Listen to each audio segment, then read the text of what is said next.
A gente segue, então, aqui falando também sobre essa reabertura, a retomada das atividades do Supremo Tribunal Federal. Nesta sexta-feira, o ministro Luiz Roberto Barroso afirmou que os réus do 8 de janeiro serão julgados sem qualquer interferência.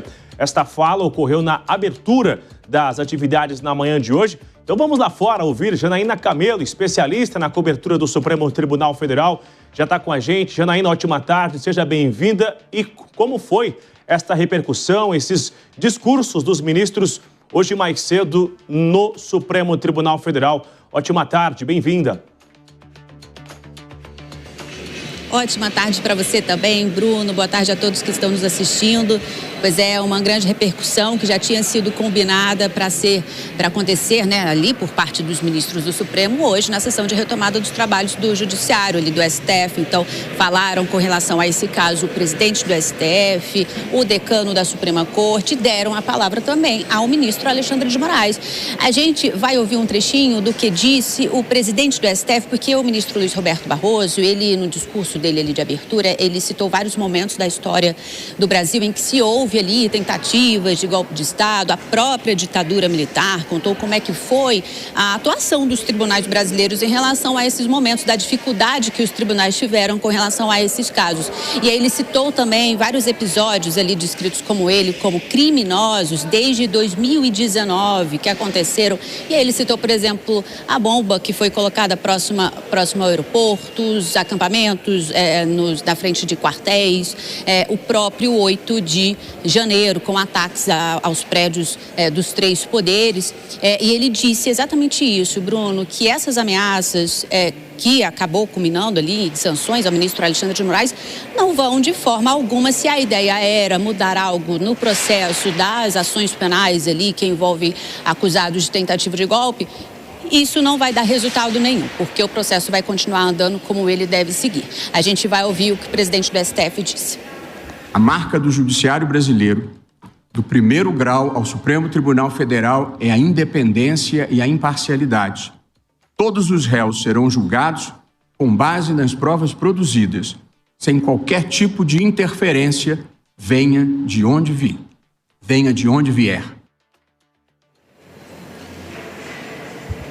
Pois é, quem também se pronunciou foi o decano da Corte, o ministro Gilmar Mendes. Ele disse o seguinte, que essas ações, né, que estão culminando até em sanções econômicas, por exemplo, são ações orquestradas e o ministro Alexandre de Moraes é alvo de críticas infundadas.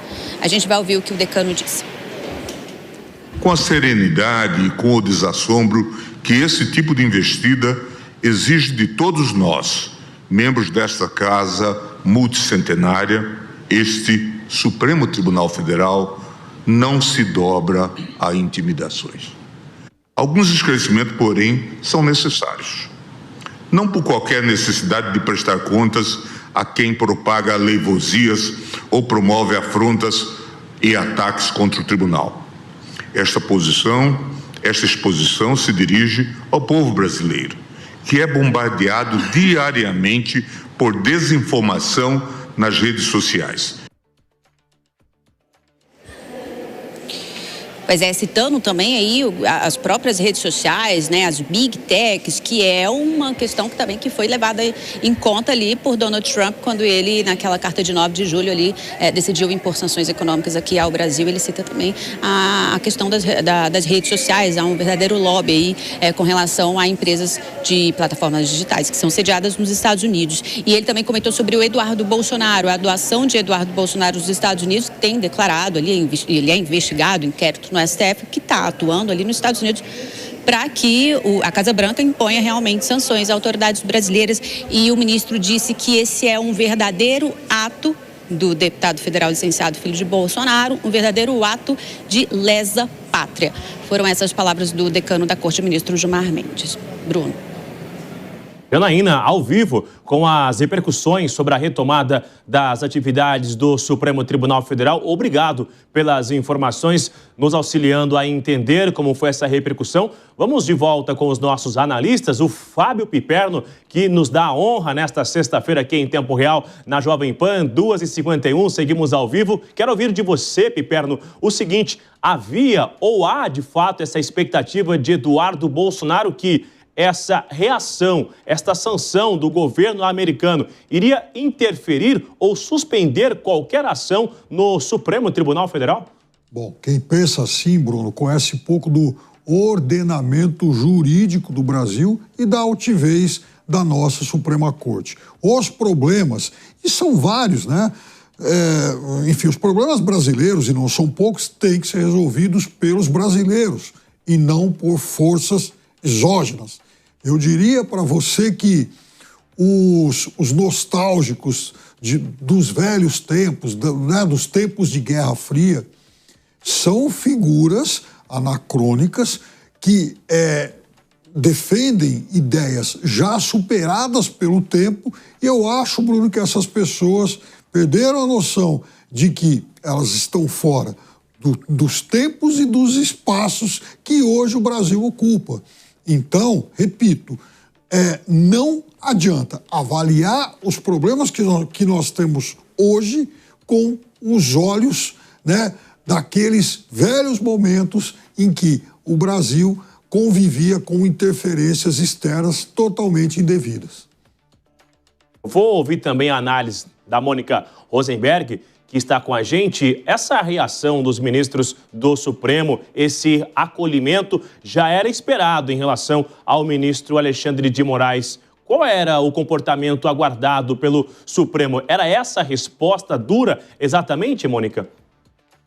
Esperada, porque eles não é só que estão defendendo o ministro Alexandre de Moraes, eles estão defendendo a Suprema Corte e a soberania do Brasil. Estão muito certos. Agora, tem uma questão aí. O fato de esses discursos terem vindo em apoio e dizendo do absurdo dessas sanções impostas pelos Estados Unidos, que, vale lembrar, não falam só da justiça, mas falam do PIX, falam de uma série de outras coisas.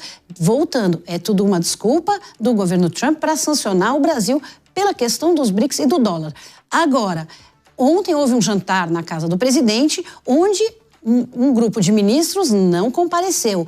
E talvez o fato de estar havendo essa divisão, de não haver mais o respaldo do colegiado para as ações que acontecem ali dentro, façam com que abaixe o tom e diminua talvez a temperatura de algumas decisões monocráticas que estão, sim, gerando muito questionamento.